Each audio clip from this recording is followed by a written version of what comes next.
I'm here with Julie Stroud today to talk about brand archetypes, specifically brand archetypes for accounting firms and why they matter and how it can help you with your marketing. So we're just going to jump into it. Julie, what are brand archetypes and why would a business need to care about it? Specifically, why would an accounting firm want to care about a brand archetype?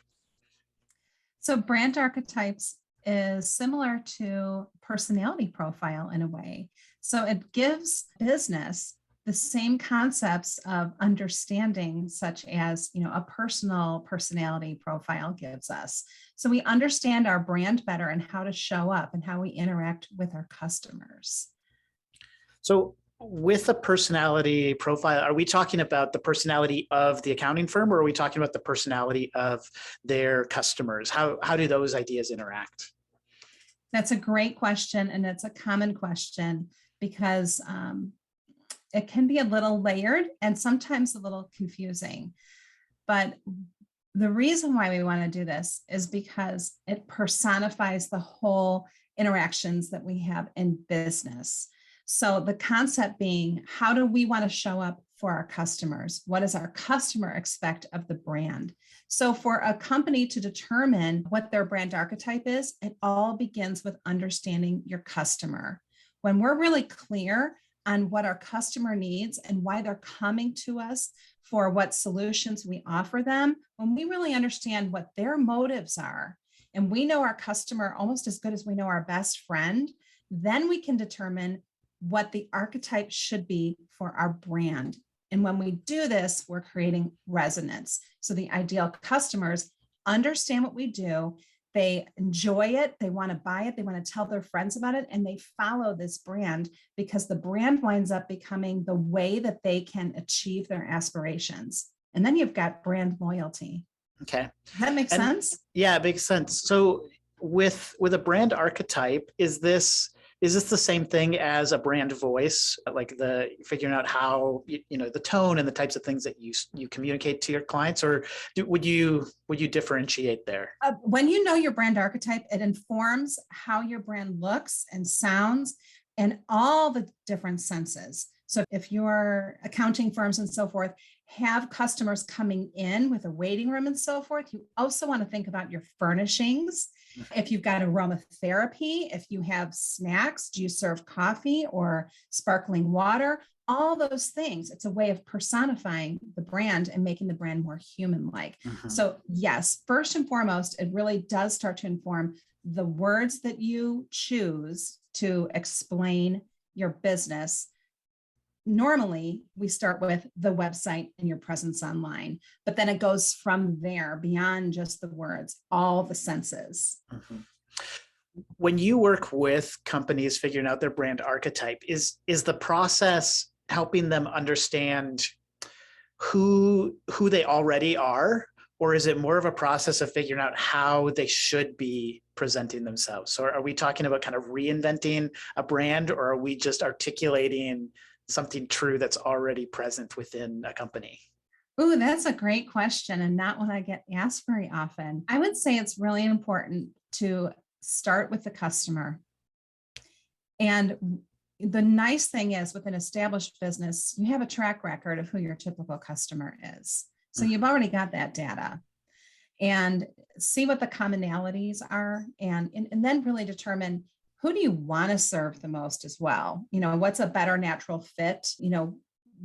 What kind of customer needs your services more than others? Where can you maybe charge more? Where's your better margin? And really focus on that customer, develop that customer persona. And then we can determine, gosh, you've been, showing up in the marketplace as maybe the hero, but that's not quite the right kind of brand archetype for you guys. And then you'd have to determine, are we going to kind of start making some changes and then strategize out how to make that change in terms of your brand personality, perhaps over time, make that change. Mm-hmm. So I've looked at some of the materials and things that you've created around brand archetypes. I know that this is a conversation that can go very deep and very wide. Yeah. It's not really just a 30-minute conversation, but let's dig into a little bit of the details around brand archetypes. How do you define them, and where do you start when you're working with a business? All right. I'm glad you asked that, because it is sort of, like I said earlier, layers. There's a lot to it. At first blush, you're like, oh my gosh, this makes so much sense. Let's do it.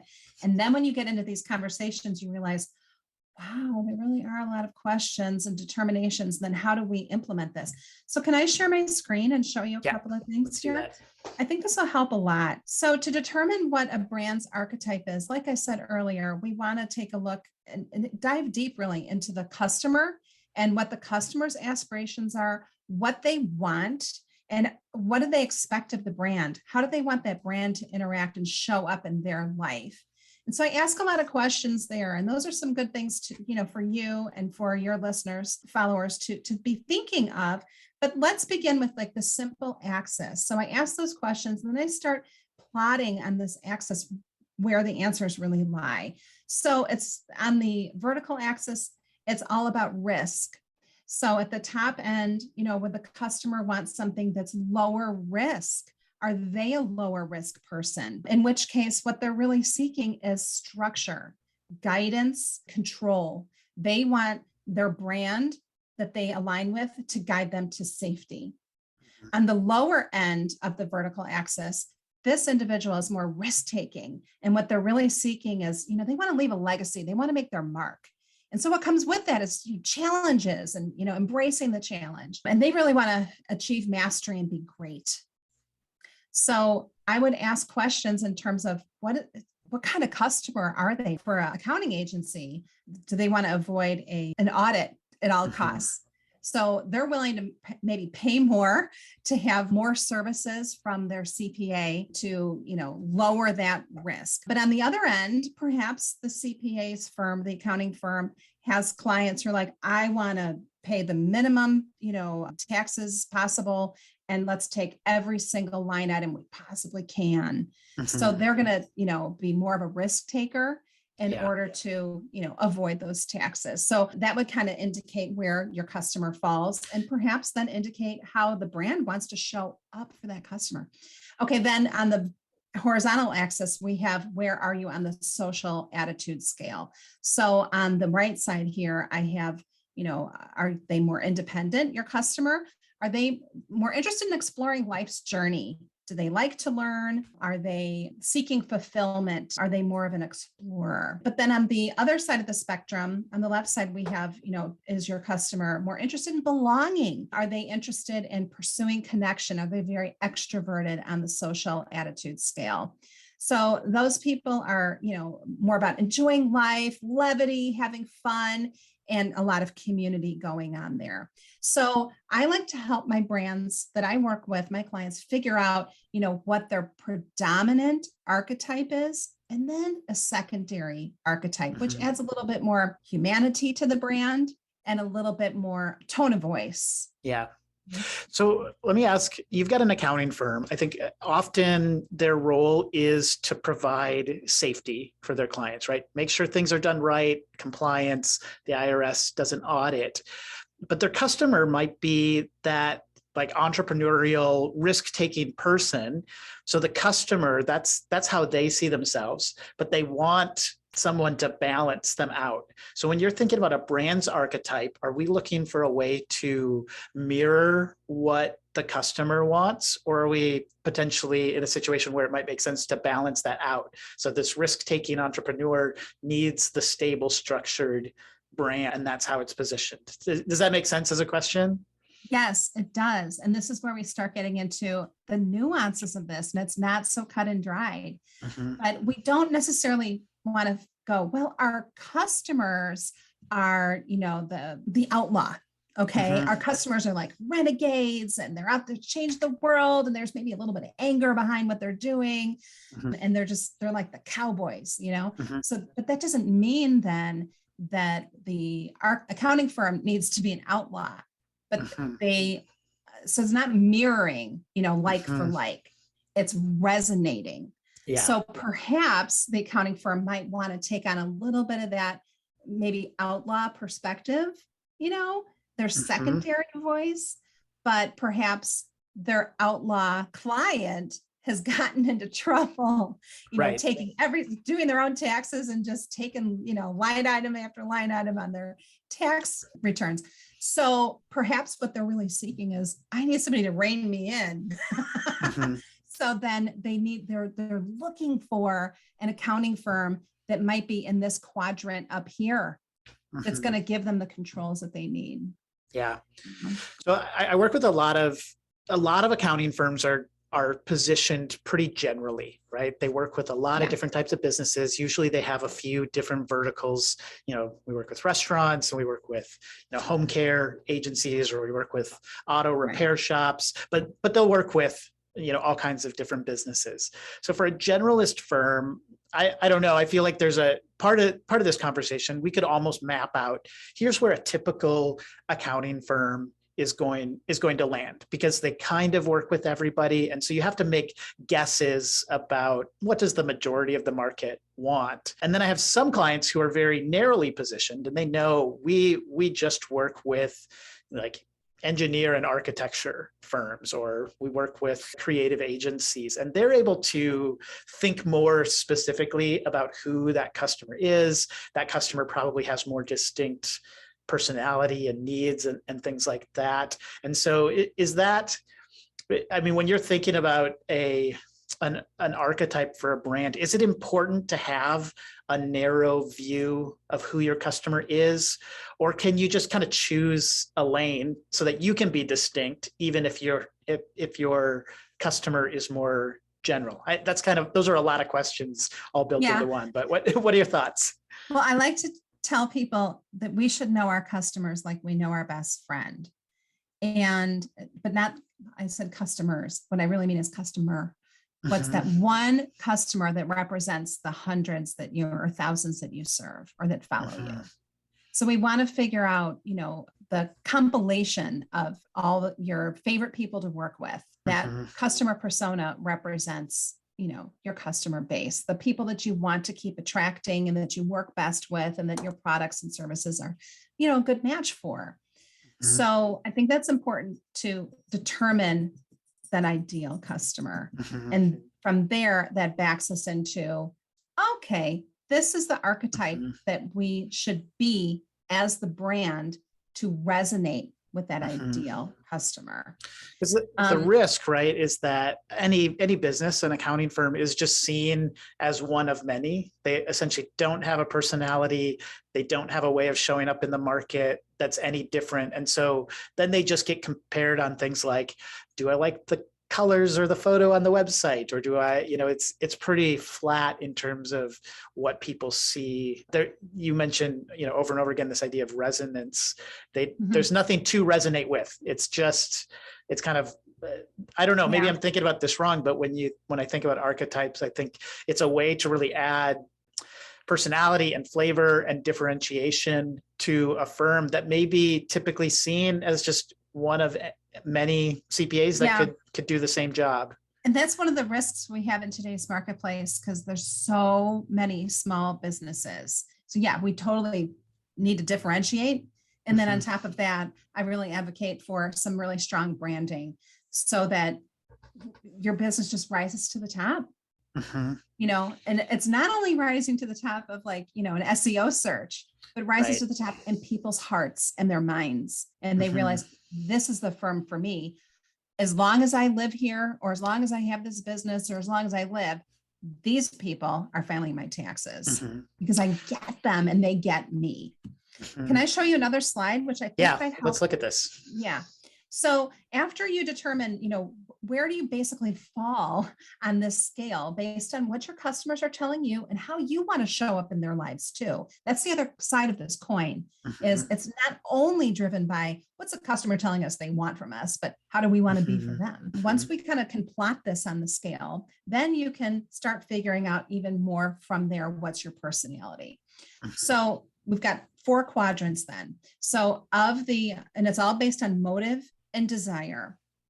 So The motive here was about the risk taking. These people want Mhm. more structure. That's what they're seeking. But Mhm. within that, there's these different desires. So the caregiver, and I think a lot of your brands, a lot of our accounting firms are going to fall in this area. People want that structure. They want somebody else to Mhm. do their taxes and get it done right for them. So we've got the caregiver, and that personality is really interested in service. They want to be served. Sometimes they're also called the mom. So that's kind of what they bring, is that warmth and that care. And then we've got the creator, and their core desires about innovation. I don't know how exactly that could apply Mhm. for some accounting firms. There might be a few that out there that, they're like, We have, we've got some innovative ways of accomplishing yeah, this. I don't know, maybe this fits or doesn't, but we have some accounting firms where their value proposition is, we're going to help you figure this out. Like, you don't have time to think about how to run the finances in your business. And so we're going to dig into that, and we're going to be proactive about finding opportunities for you to save money, or, there might be other Yeah. archetypes that fit that better, but And the other piece about the creator is they're very high on design. mm, So, perhaps there's some accounting firms that want to appeal to artists, mhm, entrepreneurs, marketing people, designers, things like that. mhm, So that's where the creator could come in there in terms of who they're serving and what they're about. mhm, The last piece in this quadrant would be the ruler, and the ruler's core desire is a control. So your customers may not necessarily be the ruler themselves, but that's what they're seeking is, I don't want mhm, to deal with this. I want to have you guys do my bookkeeping and just take mhm, care of all the financial end of my life, my business. The nice thing mhm. about the ruler is you can charge more per hour. Your Okay. services are higher because it's oftentimes viewed as a more premier brand. Mhm. Rolex, Mercedes, those are ruler brands. So, and Um, with the ruler, you mentioned, so we're in the structure quadrant. It's a more premium kind of controlled piece, right? mhm, I think that does make sense for a lot of accounting firms. These yeah, archetypes, though, sometimes we get our own ideas, right? Like, I'm an accounting firm. I don't want to rule over my clients, right? right. How do you So talk that's about? like the shadow side of this. This is where Mhm, we're getting into like the psychology of all this. So, the shadow side of the ruler could be like lording over people. And mhm, that's where sometimes we can have like a poor concept of what this is. So we want to steer clear of that. But you can utilize some of that in marketing in terms of maybe we're going to like the keep you. IRS lording over you. Sure.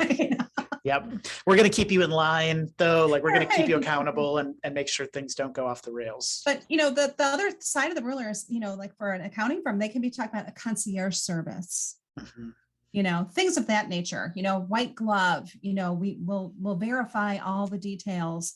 All you have to do is sign your name, things mhm, like that. And then of course, what carries with all of those, add-on services is a higher fee. So it really can work mhm. very nicely for a lot of accounting firms. But we don't want all accounting firms to fall in this category Sure. because then again, they're all going to be the same. Exactly. That. I don't know if you want me to go all the way around the entire wheel. I'm Well, not certain. I was thinking, the other term that comes up a lot for business owners is this idea of legacy. So we've got this Yeah. legacy quadrant here. So I'm thinking about the customers of an accounting firm. A lot of Yes. business owners, I know, a lot of family businesses, it's like handing down one to the next. That's what I think of when I think of legacy. So maybe, what do you mean by legacy, and how does that play out in some of those Yeah. archetypes? So on the other side is this quadrant then, and these individuals, these customers are willing to take more risks because on the other side of that is mastery. Mhm, You know, you got to be willing to do something crazy like jump out of a plane in order to have that incredible experience, and on the other side talk about it. So mhm, these folks are willing to take more risks, and sometimes that appeals to in marketing more DIY. People are willing to roll up their sleeves and get the work done themselves.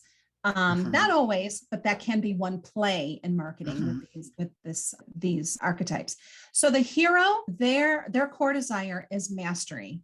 They want to be masterful. They believe in themselves And Mhm. one of the big messages there is you can be great. I can show you how because I'm living my best life. Mhm. So if your customer is that, maybe that's a tone or, a part of the archetype that the accounting firm might want to take on.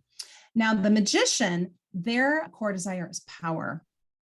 So for instance, if it's a person or a customer that promises a transformation, and so if the accounting firm is working with a business that offers an incredible transformation, it may be something for them to consider as their own, or the accounting firm can say, we provide this incredible transformation for our customers. Right. They're bogged down by the details. Work with us. You're free Mhm. from that. This might be a good archetype for, say, maybe a firm that specializes in things like mergers and acquisitions, where there's got to be a big like turnover or change of the way maybe a couple companies are coming together, and they need to figure out how to, bring their finances together and create something new. Or if they're a Yes, creating turnaround something company, new. like Mhm. they come in when companies are failing, like the fundamentals of, we've got a great product are here, but we just can't make any money. We don't know why. We don't know what's happening here. A firm that specializes in like turning around a business might be a good magician archetype. Yes, good idea. Absolutely. That's a good correlation there. Lastly, and this quadrant would be the outlaw. And I mentioned a little bit about the outlaw earlier. The outlaw's core desire is revolution. Mm-hmm. The way they accomplish that sometimes is by demolishing something Mm-hmm. and creating a new way. Yeah. So there's a little bit of edge to that outlaw. And Yeah. so what I immediately think of is this notion of let's, take every single line item we can on my taxes, Mm-hmm. because there's that little bit of anger, like let's stick it to the government. Yeah, and I've heard from my accounting firm clients, they have customers like that, where there are some customers that say, I want you, like they'll pay more money in order to make sure that the IRS gets less. Like even if it's, just because it's more of an attitude thing. And so there is kind of that outlaw. So if you have a lot of clients or customers that are maybe in that, and I'm sure there are certain industries that tend to have more of that type of customer, Mhm. that might be good. On the other hand, that might be, if I was working with a brand, that would be one I would think carefully about for an accounting firm, because this Yes, idea because of of the fiduciary stability. responsibility. Yep. Mhm. They don't Yeah. want to be promising something that they can't But legally deliver on. right. But here's a way that they might be able to integrate some of that to resonate with their outlaw client. Mm-hmm. An accounting firm might consider taking on the outlaw as I like to talk to people about having two Mm-hmm. archetypes, a primary, which about 70% of your personality, and then about 25, 30%, a little bit of tone of voice of a second archetype. So perhaps an accounting firm could say, we're just going to put a little bit of outlaw in there to appeal to our ideal customers. Mm-hmm. You know, Can we just talk good about idea. one more, Absolutely.